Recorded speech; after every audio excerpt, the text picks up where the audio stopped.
drop. Till then, can't stop. One drink, one drop. Till then, can't stop. One drink, one drop. I had this stupid little tune stuck in my head. My mind made it up for me. To keep me together, I guess. I had nothing to do with it. It was the end results of the rhythm of my footsteps and my desperate mind. The lyrics were just obvious. I was sick of hearing it hours ago. It was driving me mad. I decided the only way to cope with it was to sing it out loud. That turned out to be exhausting. I shoved that dreadful song to the back of my mind and pushed on. I'd long passed the point of ignoring my senses and focusing on breathing. I learned this little technique years ago when I was training for my first 4K. I was never athletic, but was dating a girl who was. So naturally, I began to get into shape. I hated the sound of my breathing and heart thumping in my ears. It wore me out. Thankfully, I learned to use earbuds and some upbeat tunes to egg me on. As a force of habit, I reached down for my phone, knowing it had been dead for hours. It's not like it would have helped me out either way. I had no idea where I was. I lost any sort of signal hours before the crash. Now, I'm a stubborn man. And stubborn men often end up in bad situations. Nobody's fault but mine. I left Jackson around 11 p.m. last night. I'm a musician. I had a gig at a new bar and grill just south of the Jackson city limits. It was a nice crowd. They appreciated me and we got a bit carried away with liquor. The thought of last night and all the poison still coursing through my veins was making me nauseous. This was a bad enough situation, made worse by an intense hangover. So far in my life, this was the first time I really felt I might die. When I left the bar, can't remember what it was called, something about a fish maybe. Hell, I couldn't remember the name of it last night, so no point. Well, let's go back a bit further. Now, I mentioned earlier that I'm a stubborn man. I was supposed to stay the night in the bar owner's guest house. He and his wife both had way too much to drink. I could feel the tension rising early on. I've seen it many times. The snide comments, underhanded jokes, the narrow-eyed exchanges. They were having an argument. It got worse as the night went on. There was no way I was going to be around that drama. I made up a lie and told them I had to work in the morning and I couldn't stay the night. I couldn't blame myself for that. I mean, who wants to be around that drama? I got way too drunk. I didn't blame myself for that either. I was supposed to walk out of the back door of the bar, cross a little yard, around the back of the house, through the fence, then onto the far left back door. There would have been a shower, private bathroom, the works. So I assured everyone that I was fine to drive and that I didn't drink that much. I packed up and got on the road as soon as I could before the shit hit the fan. It was going to be a bad fight. They seemed like the lamp-throwing type of people, if you know what I mean. I'm not proud of this, but driving drunk is what I do. I turned on my headlights, gave a quick high beam flash, and watched the hot spots jump up a few inches higher on the brick wall in front of me. All four lights seemed to be working. Left blinker's working. I looked in the rear view and saw a red pool of light doing the same on the gravel behind me. I put the car in reverse and noticed the parking lot behind me seemed to light up evenly all around. Reverse lights, check. All I had to do was obey the law and watch for stuff in the road. Now, I do blame myself for trying to take a shortcut. Too stubborn to use a map or even one of those map apps on my phone. I reasoned that I could take the next even-numbered highway and it would lead me back east towards the main highway. I was on that road for so long that I found myself hours later, somewhat hungover and very agitated.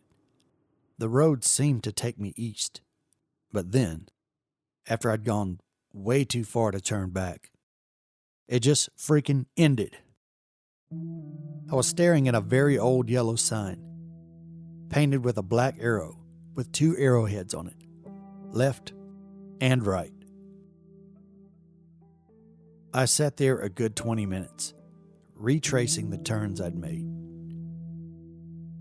Okay, it was like an hour and a half, a big semi-loop, 40 minutes, big right, another right curve, and then another right. Now that doesn't make a damn bit of sense. That's when I grabbed my phone. It was supposed to be charging since I left the bar. It barely had enough energy to open the screen. No battery bars, no service. I found an old map in the glove compartment, but for some reason my interior light was out. I tried using my phone screen for light, but it went out before I could even find the highway I'd taken. After standing in front of my car, feeding mosquitoes for 30 or 45 minutes, I gave up on trying to find out where I was. I threw the map back inside the car and walked into the headlights.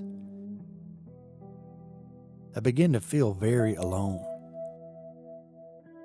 For a guy who was used to walking into the woods long before daylight to hunt whitetails, I was getting these chills from the eerie silence. There were no crickets, no wind, no cars, no houses. Where the hell am I? I looked down the road that went left. I could see a faint, rough glow in the distance. I looked to the right and saw a dark tunnel of trees, crossing long, skinny fingers over the road. The rough road to the left was obviously gravel. Somehow it felt like the right direction. Besides, I took a right to get where I was, despite all the confusing turns. The road to the right was paved, but very dark. I felt a nearly painful sting just behind my ear, and in my semi-sober attempt to smack a mosquito, I nearly popped my own eardrum. I flung my arms around madly and ran a few feet away from the car to give the swarm a new location. As they began to cover me once again from head to toe, I darted back to the car, swinging and cursing. I rolled up the window and pulled out a smoke from my shirt pocket. I pressed the car lighter in and gave it a few seconds. The lighter never popped back out. That explained my interior lights not working. So I pulled the fuse from the stereo and repaired my lights and lighter. Interior lights or not, I still could not find the road that I turned off of. The sign read plain as day, Highway 18. Yet, there was no Highway 18 on my map. I threw it down in the floorboard, put the car in drive and decided, dark highway or not, at least it's paved. I took a right. It was nicer than I would have expected. Dark and spooky, no doubt, but quiet and cool. I rolled all my windows down. I had a full tank of gas when I left home yesterday afternoon, and I still had just over half a tank. A Honda sedan can go a long ways on a half a tank. I wasn't worried about fuel. There were no towns, no people the entire time on Highway 18, so I wasn't worried about roadblocks or DUIs. Come to think of it, I hadn't seen any life at all.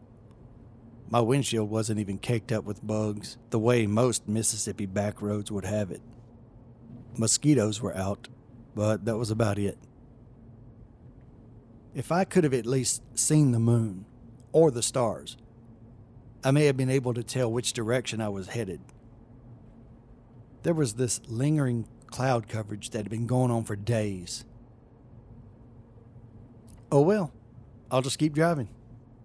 I pushed my car lighter in again to take another smoke. The fuse blew again. I began feeling around in the console for a lighter. I should have just pulled over, but I'm stubborn.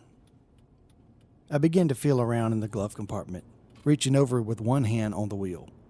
The road was so dark there were no lines to focus on. You'd think I would have ran off the road then, but no. I actually found a lighter, lit my smoke, and began to enjoy myself. Suddenly, the map on the seat stood up and jumped onto my dashboard. It did sort of a dance like a pirouette just before it jumped onto my face and attempted to put me in a chokehold. I grabbed the floating mass of lines and paper from my face and balled it up. I threw it into the back seat and rolled the windows back up. By the time my eyes made it back to the dark old road, I was in mid-flight. The road ahead of me just dropped out from beneath me. When the tires slammed back down onto the road halfway down the hill, my jaw clamped shut and I bit straight through my bottom lip. My tailbone hit the farthest reaches of my bucket seat, and at nearly the same time my head hit the roof. It was all I could do to keep the car straight, but only one tire was still hanging on after the impact. After what was probably a very silly-looking wreck, I screeched to a halt at the bottom of a deep valley. The pavement just ended, and a steep, dusty downward slope was all that was left. Somehow my cigarette was still smoldering and dangling from my bottom lip. I felt around, making sure I wasn't broken anywhere before attempting to move. I managed to pry open the door. I stumbled out onto a slightly beaten path. Daylight was breaking. I could see the surrounding woods were thick with a low-laying fog. The temperature was at least 10 degrees colder here. I wasted a good hour just trying to reattach my tire. It was useless. My car was totaled. At least it'd be daylight soon. Thought I'd just take a rest until then. I tried laying back in my seat, but without the fourth wheel, my entire car was at a slant. Not to mention the seat was somewhat busted and sagging. I just laid down in the back seat. It was a bit of an incline, but it would have to do. I had one more smoke before I began to doze off. Something was approaching. I could hear the leaves crunching now and then. My heart quickened, but it wasn't enough excitement to keep me from passing out.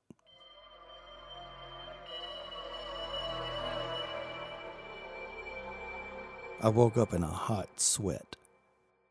My head was thumping, and my brain was trying to make room in my skull by pushing my eyeballs out of it. There's nothing like a good old bourbon hangover. I sat up for a good while trying to figure out how much of last night was real. But a quick look around assured me that every bit of it was. I was digging through the trunk to see what all I could use. I used to be more outdoorsy and prepared, but all I could manage was a dusty old 20-ounce bottle of water and a book bag of some sort that had been shoved in the spare tire compartment. I threw the water in a bag and slung it around my neck like a guitar strap. I decided to lock my guitar and what little equipment I had in the trunk and hoped for the best. I hiked to the top of the hill where I'd first taken flight. I was lucky to be alive. The woods were bright, but a thick, creepy fog kept me from seeing further than a few hundred feet. Lucky to be alive, but not lucky. Knowing what I knew about the other direction, I proceeded down this foggy tunnel of trees. There was an obvious beauty around that place, though. The road had been used, but very little. There was a thick line of grass straight down the middle, and dead leaves mostly covered the tire tracks on either side. There was a light breeze, but it was very humid. My back and neck were already sweaty. I began to look over my shoulder and along the trees on either side of me cautiously. I had the feeling I was being watched. It was that thick fog. It made me feel as if the ground was rolling underneath me like a treadmill, but I wasn't going anywhere. But after about an hour or so, the fog began to lift and the forest ended. I was in between two massive cornfields. By that point, half of my water bottle was gone. I just needed to rehydrate and hopefully flush some of the alcohol from my system. The blaring sun and the rustling of corn leaves in the breeze was a little more frightening than I expected, mainly because I had no idea how long I would have to walk. Straight ahead of me, the road seemed to go on forever, until it disappeared into a blurry heat wave. Keep in mind it was late fall. Winter was close. But that doesn't mean a thing here in Mississippi. I would have preferred to be in a desert rather than this hot, sticky sweat lodge of a place. I lived in the Delta most of my life, and though I was used to this sort of heat and humidity, the human body can never fully grow accustomed to it. It was just a very hot winter. A few hours later, and my legs began to burn. I would take a break whenever I could and sit in a cornfield for a while. That didn't help much. I mean, sure, I could rest, but the heat and humidity got worse when I sat still. There was no escaping it. I was really beginning to worry that I would die from heat exhaustion.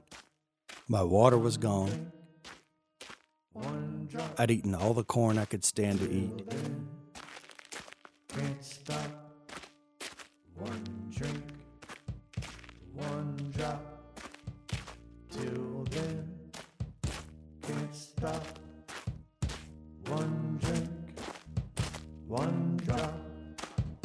Till then, can't stop. Suddenly, there was this sign. Drink, one drop. It was the same one I'd seen the previous evening. I'd mistaken it for a street sign the first go around. But this time, I wasn't flying by at 55 miles per hour. It looked like a highway sign, but it wasn't quite. It was just a rustic, hand-painted white sign with the number 18 on it. But hey, at least it was a sign. I pushed on. Please stop. Can't stop. One drink, one drop. Till then, I thought at first it was a mirage. Sticking out of the top of the cornfield was a sharp peak of a roof. That was all I needed to give me the strength to continue. I began to limp and hop towards the structure. It seemed to move away at times and swoop in closer at other times, as my head swayed and my eyes began to lose focus. The dusty, hot road began to veer to the right slightly. I continued to stumble, until finally, I was standing in front of a very old gas station. It appeared to be empty. Maybe, just maybe, there would be water. I staggered underneath a ragged awning that protruded from the front of the old plain wooden store. There was a bench just outside of the sun. I collapsed onto it and laid back as my head began to spin. There was just enough of a breeze to keep me from overheating. What seemed like an hour passed, and I felt this strange presence. I tried to open my eyes, but they were full of tears and dust. I could see a dark figure standing in front of me. I sat up, blinking my eyes, trying to figure out what it was. As they began to adjust, my head began to thump all over again. Standing before me was a 6-foot or bigger human figure. It was wide, thick in the arms and legs. I think I caught a glimpse of denim. I kept blinking and shielding my eyes from the blinding sunlit landscape. It was a man, all right. It was big enough to be a man. It had this childish face. It was a huge child. At the time, that's all my senses could gather. His mouth hung open slightly, not from astonishment the same way mine was. His expression was blank. Something was not quite right about this large child. After I sat up on the bench, my eyes began to focus and lock into his. He stood there, as big as a bear, and breathing just like one. He had a rough, phlegm-filled sounding breath. His nose sounded as if it was clogged, like he could only breathe from his mouth. That's what was missing, his nose. There were 2 vertical slits, just slightly below his eyes. His pale, cloudy blue eyes. "Who's you? Who's you?" I couldn't speak out of shock and fear. He had old, dusty denim overalls on, no nose, and dead blue, smoky eyes. "Papa! Papa! Papa!" The large child began to yell and backed away before turning and entering into the front door of the old store. I stood up, not knowing whether to run to or away from the door. As the huge child's footsteps began to fade away on some old wooden flooring inside, another equally heavy set of footsteps began to approach. I panicked, but couldn't move. The door swung open, and an equally large, gray-bearded beast of a man began to approach me. He quickly descended upon me and reached out for me. Before I could scream or protect myself, his hand stopped midair, and an unfitting, high-pitched, friendly voice spoke out. "Marty Hancock, nice to meet you. Who might you be?" He grabbed my hand and shook the entire right side of my body ferociously. "I think I'm dying," I said weakly. The big old man looked around and noticed there was no vehicle. "Boy, you out here on foot? In this kind of heat? Bobby!" There was a high-pitched whine in my left ear. It grew louder by the second. It migrated to my right ear, and then the 2 tones began to drown out all other sounds. A circle of darkness appeared all around me and began spreading until my vision was drowned out in blackness. Only a single pinpoint of light was left. Then I blinked, and I was in another place. I opened my eyes and looked around the dark wooden room. The walls were grayish, unpainted wood. The shelves, gray wood. The ceilings, the floors, tables and chairs, all gray wood. There were dark blue shadows that crept across the floor and bent in all directions. It was dark outside, and the moon gave off a blue light. Otherwise, there was no other light except for the light coming from under the door. I figured out where I was. I was a bit puzzled to find out I'd been unconscious for so long. I was even more surprised to see an IV needle and tube running out from underneath a fresh white bandage around my elbow. I felt pretty good. Not fantastic or doped up, so I was pretty sure I wasn't being drugged. That's a relief. I heard voices from another area of the house, I assumed it was a house. I could hear the old man yelling something. I sat up on the bed and put my shoes on. I grabbed my IV cart and rolled across the floor to the door. When the door opened, I heard the voices more clearly. The gigantic child was repeating something about the A-team. A-team! A-team! A-team! The old man kept saying, Shut up! Shut up! "So, the kid likes the A-team," I thought to myself. I like the A-team. Then I remembered that noseless face, milky blue eyes, and shivers shot down my spine. I saw an orange glow coming from down the hallway. It was like the glow from a campfire. It flickered and threw shadows all around the place. I rolled my IV cart as quietly as I could, as not to disturb the commotion. A-team! Boy, now shut up, I said. That's enough.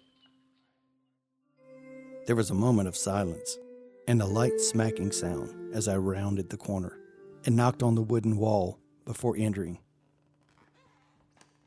Hey, buddy, how you feeling? Pretty good. Thought I was gonna die. Well, I've seen worse, but you weren't too far from it. Thought you'd be fine in a few hours. Hold still a second. He carefully removed the IV from my arm. You know, I figured you had some car trouble, so I went up the road and see if I could locate a vehicle. I found your car and we towed it back up here. Yeah, I had a pretty bad wreck some miles back in the woods. Might take a little time, but I think I can get things fixed up enough to get you back home. Thanks. I don't know what to say. Well, I don't work for free, but you had a hard fall, so I don't mind extending a little credit now and then. Actually, I have some money, so I'd be more than happy to pay you for your troubles. Well, that would be nice, but trust me, it's no trouble at all. The good Lord laid it on my chest to help folks in need, and I do all I can to do so. Well, I'm certainly grateful. A-team! You'll have to excuse him. He's my only child. The old man motioned, and I followed him back into the hallway. I love him to death, but he's been a handful, I tell you. I tried not to stare back at the boy. He ain't much to look at, I know. He's a good boy, though. He's slow. Sure you've already guessed that. But I guess that don't explain his radiant beauty, does it? Before I could work up something nice to say, he continued. His mama died about 20 years ago. Used to have a house in the woods. Not as big as this one, but we was happy.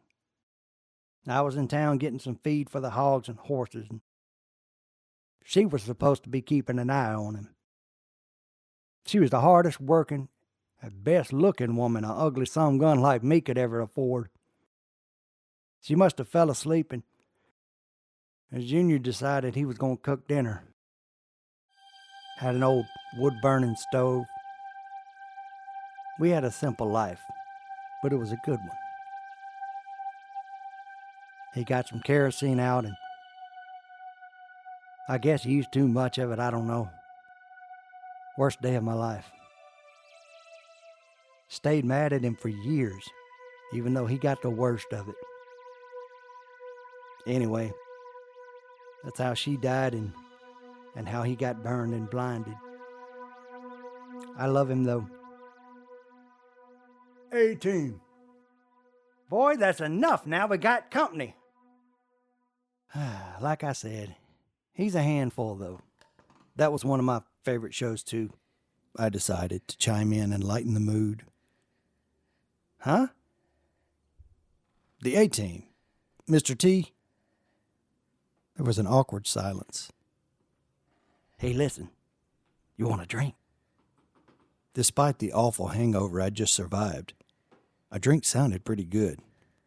Sure. The old man's eyes lit up like a child with ice cream. Come on. He picked up the old lantern and motioned for me. I followed him out of the room and we left Junior sitting in the dark, eating his bowl of beans. You promise me you won't tell anybody I have this, you hear? He pulled a couple of jars from the cabinet and opened a secret hatch. There was a giant 5-gallon jug with an old wooden-handled tap on it. He gave it a twist, and a clear liquid poured out into each jar. Made it myself. Pure apple moonshine. He passed me the glass. It smelled delicious and strong. Boy, was it. Oh my God! That is amazing. We talked and had a bit more since it was a special occasion. It was a good night. Mr. Marty was just a very old, smart country guy. He and I talked about nearly anything there was to talk about, except for TV shows. He was fond of country music, of course. Most Southerners are. He also liked rock and roll, even some of the newer stuff. He had trouble with the band names sometimes, but he knew most of the songs. I picked around on my guitar and he sang the chorus to nearly every song I played. He was a cool old dude, and I was glad we met. I just had a question that kept getting pushed away, though. I finally just blurted it out. Mr. Marty, where exactly are we? There was a long pause, and in the flicker of the lantern I could see his face seemed to age a bit. Well, hard to say exactly. This house and the store over there is not exactly in town. I prefer to keep it that way. After my wife passed away, I had to find a way to get Junior the medical attention he needed, and I just couldn't stay in the woods anymore. This store used to be an old feeding seed 100 years ago, so I thought it'd be a good way to make a living. I used to have lots of stock, but I'm nearing my retirement now. This old store's been good to me, though. I'm getting old, and Junior, he's not exactly going to take over the business. Anyway, there is a town about 20 miles up that road. Now, I only go there if I have to. And I mean if I really have to. The town used to be called Buford, but I don't know what they call it now. Buford? I've never even heard of it. Don't surprise me one bit. It ain't the kind of town anyone visits, I tell you that much. As much as I'm enjoying your company, when I get your car fixed tomorrow, I'll tell you how to get out of here. I hope you do so. We drank the rest of our jars. I strummed a few more chords before we spoke another word. Since we'd pretty much gotten all the small talk out of the way, I thought I would ask him a personal question. So, how does Bobby know about the A-Team? Once again, his face seemed to age. I'm not much on TV. Bobby's never so much as watched a commercial. So, I don't know anything about A-Team. Just leave it at that. With that, he finished up the last swallow and said goodnight.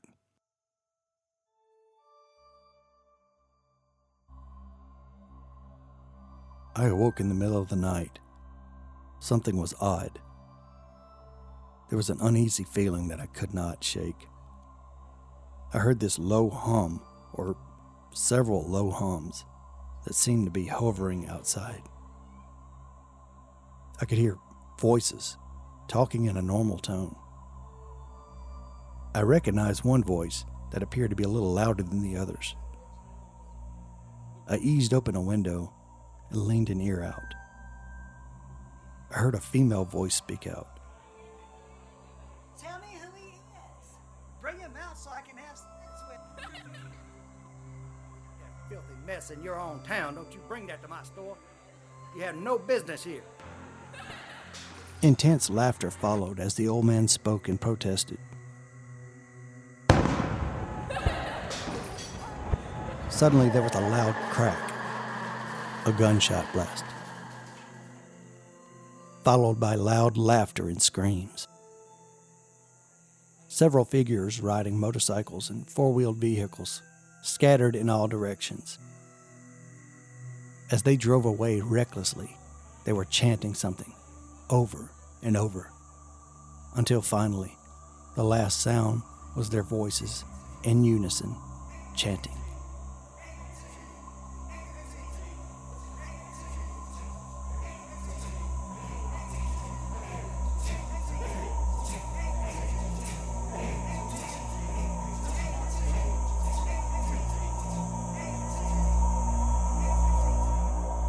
I woke up at the break of day. It's a habit I have anytime I sleep anywhere but home. I went to my car to fetch some clothes and some toiletries. I dug out a cigarette and had a quick smoke, not wanting to be seen by the old man, out of respect. I walked around the opposite side of my car and sat on the cool gravel to enjoy my smoke. I was enjoying the fresh country air. The wind was blowing gently and spinning a homemade windmill which was covered in these tiny little mirrors.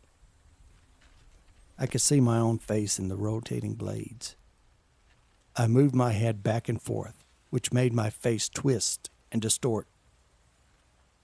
Something caught my eye that I didn't notice before. I stood up and turned to my car. On the door of it, someone had painted a bright red number 18. I put my cigarette out and recalled the creepy visitors that showed up the night before. Mr. Marty was up and had breakfast made by this time. I got through showering and brushing up. It wasn't the best shower I've ever had. The water was ice cold. I couldn't imagine how they'd managed in the dead of winter when it finally does get cold. I checked my watch and the date. September 18th, 7 a.m. After breakfast and a quick, friendly chat ending with me swearing on my mother's grave that I would not tell a soul about Mr. Marty's moonshine, I assisted as he fixed my busted car. The old man was an artist. I offered a helping hand now and then, but mostly just stood and watched him bend, braze, melt, and mold the busted A-frame that I'd trashed. In a matter of hours, the car was ready to roll. I offered the old man $250, and it was well worth it. He only kept a $100 bill and assured me it was enough. He loaded up my vehicle with fuel, water, and a light lunch. He slipped a carefully concealed bottle of his moonshine in the console, giving me a wink as he did so. Now you head back the same way you came, but when you get to the last field... Hold on a second. Can I help you? Out of nowhere, 3 strangers were standing by the gas pumps. They were very clean-cut, stylish. The one on the left had this James Dean look to him. Waved over hair, leather jacket open halfway, revealing a crisp, white t-shirt. He had black alligator boots that looked genuine. The second was more of a tough greaser type, with leather jacket and jeans, plain dirty brown boots. I could tell he was going for more of a tougher look rather than a rebellious one. The third was a charm. And I mean really a charm. She was beautiful, but not in a beauty queen sort of way. More like a Hollywood beautiful. I was immediately attracted to her. She had this long sleeve blouse that was cut short just under her chest. Her stomach was smooth as silk, with a slight but sexy outward curve to it.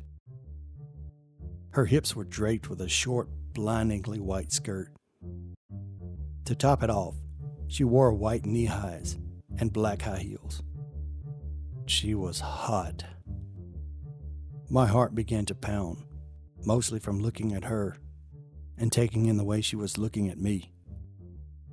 At the same time, I was startled at how they just seemed to appear out of nowhere. I told you you leave us alone. He is my guest, and I have every right. Shut up, old man. The pretty girl spouted off. She was obviously the leader. We just want to welcome this handsome new visitor to our town, that's all. I got excited, but something did not quite feel right about all of it. Behind the three of them was this jet black, streak-free sports car. I'd never seen anything like it in my life. No Ferrari or Lamborghini could even come close to whatever this car was. The engine was running so quietly, I had to look at the dirt under the tailpipe to be sure. My hair stood on edge when I heard a gun hammer cock back, and the old man pointed a huge .44 Magnum directly at the pretty girl's head. Heathens! I've had just about enough of you. You think you can just walk around and do whatever you want? You destroy anything that means anything. I warned you last night. Now I'm done talking. You leave now, or I'm gonna bury the three of you right there in that cornfield. Not at all amused by his threat, she looked at me. You okay over there, hon? This old holy roller didn't sodomize you last night, did he? She stared at me intently and with a serious face, as the other two guys broke out into a maniacal laughter. Christ! A loud gunshot split the air. The three of them didn't so much as flinch as the gunshot. I, on the other hand, was pulling my arms back down away from my head. How dare you speak to me like that, you filthy backbiting bitch? I was worried that I was going to see a murder. I guess we're just not welcome here. Honey, if you change your mind, just follow that road right up there. I promise, you won't regret it.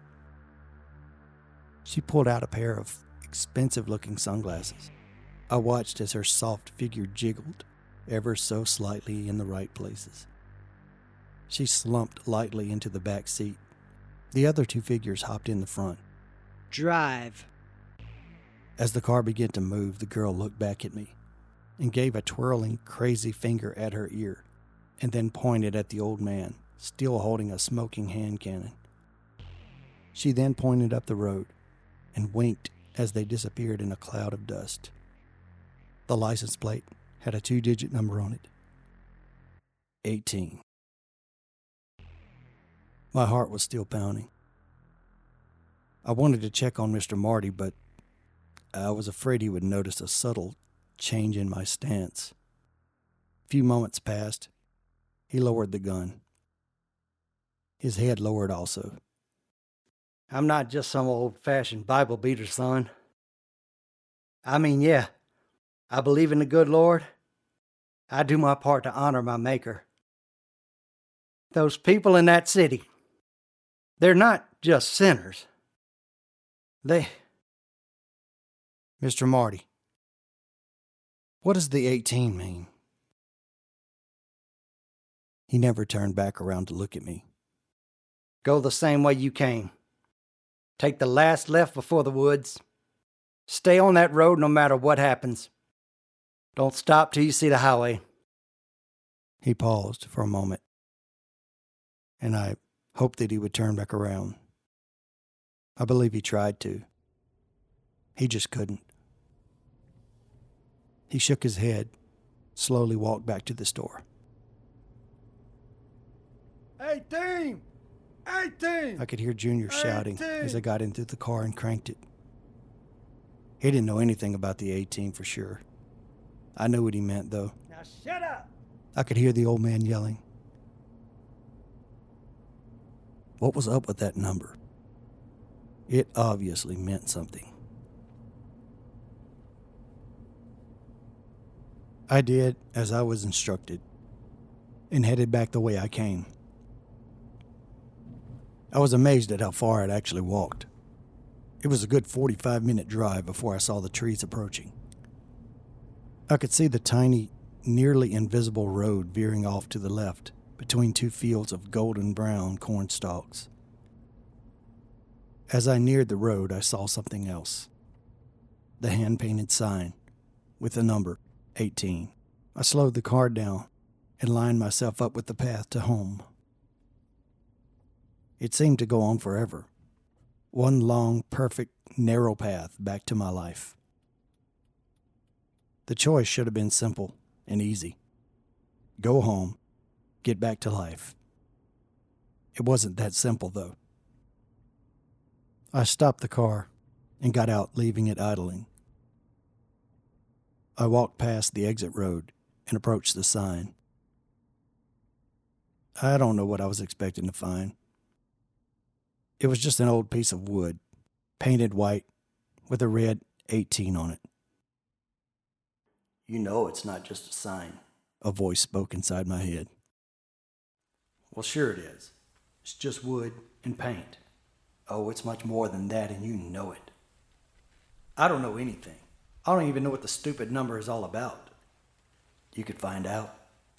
Wait, no, I'm not even supposed to be stopping. I gotta get home. Why do you want to get home so bad? Somebody waiting for you there? Well, no, but I got things to do. Things to do? You have things to do. Did you see the same thing I saw back there? She wanted you, man. Are you nuts or just scared? I'm a bit scared, yeah. She was kind of creepy. Please. Creepy? That girl was a Marilyn Monroe, straight up Hollywood red carpet, perfect 10. No, she was a perfect 18. Dude, don't even tempt me like that. What if it was, though? A town full of perfect 18s. The dudes back there weren't ugly by far. I'm not a bad-looking guy myself. She definitely wanted me. I wanted her. I want her. I'd made my decision. It was my one weakness. That soft, full body just popping out of that outfit. I began to imagine what kind of kinky things she would be into. Before I knew it, I was speeding back, my heart racing with excitement. All I had to do then was bear the shame of disappointing Mr. Martin. I slowed the car down, but I didn't stop. I thought maybe if I eased by slowly, Mr. Martin would never know I passed. I could just drive to the town. If anything looked weird, I could just turn around and go home. Besides, I knew the path to take home. I could always turn back around, right? Before I knew it, I was passing by the old store. Of course, Mr. Martin was standing outside. He just stared right into my eyes, with the saddest look I've ever seen. He was so disappointed in me, and I was so ashamed. I sped on ahead, took a ride onto the road to destiny. Junior was leaping and shouting. 18! 18! 18! I rolled into town, just as the late afternoon sun began to redden. The moon was already showing out on the horizon, and a sense of excitement was in the air. It was just a regular old town. It was a nice old town. Cobblestone bricks replaced the dirty, rocky roads.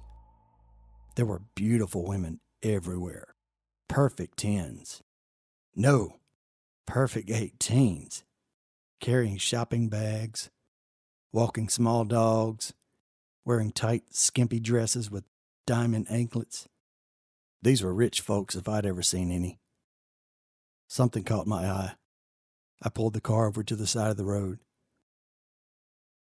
In the center of the town square was a tall, white-painted wooden tower. At the top of the tower was a large clock with a bell. Just below the clock was a huge red 18. My heart began to throb. I already knew that's where she would be, where all the perfect 18s would be. I was pretty embarrassed parking my beat-up wrecked sedan on the parking lot. The vehicles were amazing. Each one was a prize-winning classic or a modern one-of-a-kind. Every now and then, there would be a very nice limited edition Porsche or Maserati. I was surprised at how cheerful the crowd was. They welcomed me with open arms, treated me like an old friend. They wouldn't let me pay for anything. There was a live band, booze, Jell-O shots. It was everything I enjoyed. I even got to woo the ladies by playing a song or two with the band. Everything was perfect, except she wasn't there. After I'd gotten pretty lit, I was hanging out with a group of my new friends. I got the courage up to ask, "So what's up with the number 18? Everyone grew silent and began to slowly back away one by one. I was left there all alone. They didn't exactly shun me and abandon me. Rather, they just slipped away as if someone had died and they didn't want to be the one to tell me. There she is, ladies and gentlemen, the true star of the show. The doors flung open, and in she walked. Even more stunning than I remembered. She was wearing a very revealing dress that showed everything except for a few crucial pieces. She stared right at me as a group of people walked up to her to whisper a few details. They all turned to look at me.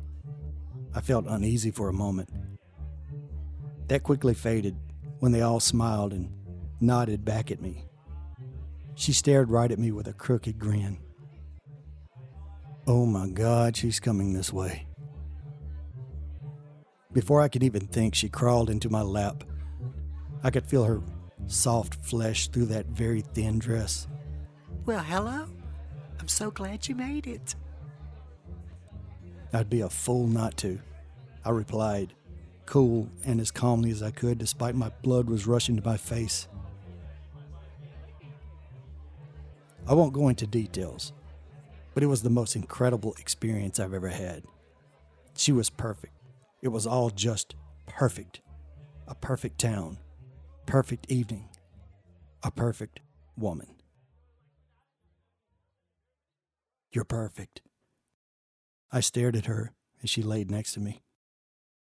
You're a perfect 18.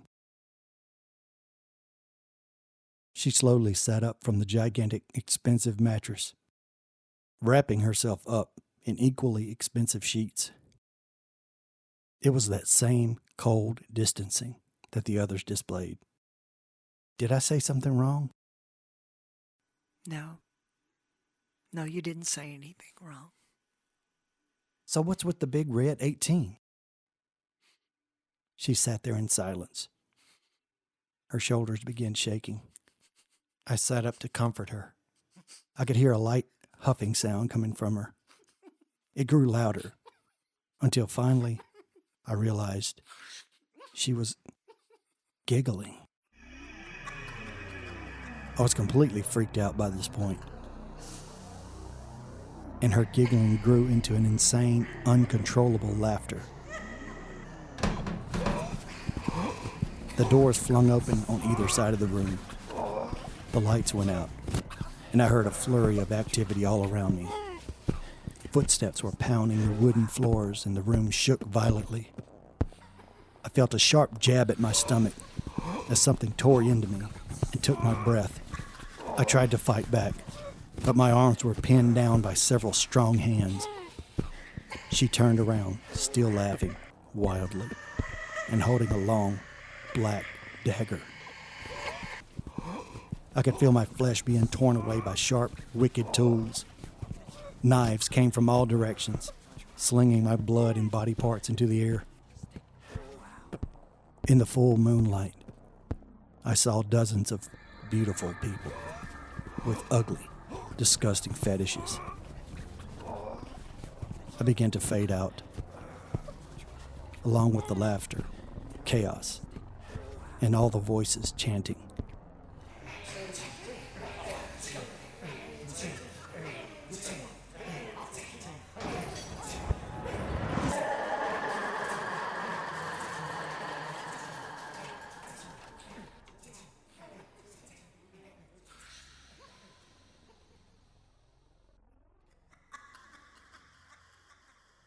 Mr. Marty closed the metal sliding door to his shop and headed indoors for the night. Junior was eating his beans and rice as the old man sneaked into the kitchen for his nightly moonshine sip. The heartache of his last companion was slowly becoming a distant memory. He drank one for the young man who he recently befriended. We make our own choices. He whispered to himself as he shed one last tear for his friend. After the last sip was gone, he washed the dishes and headed towards his bedroom. Good Lord, boy! You about scared me to death. Junior was standing in the hallway, staring straight ahead, blankly. Come on now. Let's get you ready for bed. After helping Junior into his PJs, Mr. Marty gave him a kiss, told him that he loved him very much, that he was a good boy. He paused in the doorway when Junior called back for him. He walked back over to the bedside and leaned in closer. What's that, son? Papa! Junior began to breathe and shake heavily in fear. 19, Papa. 19. 19, Papa. 19.